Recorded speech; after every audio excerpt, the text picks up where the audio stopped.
लोणचं म्हटलं की आपल्या जिव्हाळ्याचा प्रश्न असतो. कारण तोंडी लावण्यासाठी प्रत्येकाला ताटामध्ये लोणचं हवंच असतं.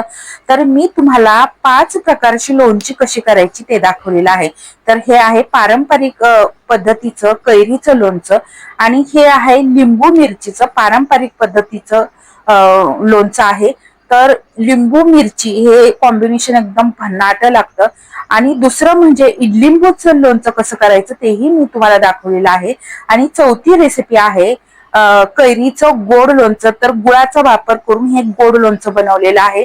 एकदम मस्त हे लोणचं तयार होतं. त्याचबरोबर झटपट तयार होणारं मी रेडीमेड मसाला वापरून लोणचे बनवलेलं आहे. ते लोणचं सुद्धा करायला अगदी सोपं आहे, चवीला एकदम मस्त लागतं. तर अशा पद्धतीच्या 5 रेसिपी मी दाखवलेल्या आहे. माझ्या चॅनलवरती जाऊन तुम्ही प्लेलिस्ट मध्ये उन्हाळी वाळवण रेसिपी व लोणच्याच्या रेसिपी तुम्ही पाहू शकता. एकदम भन्नाट रेसिपी आहेत. देवश्री किचनला नक्की भेट द्या व छान छान रेसिपी पहा. धन्यवाद.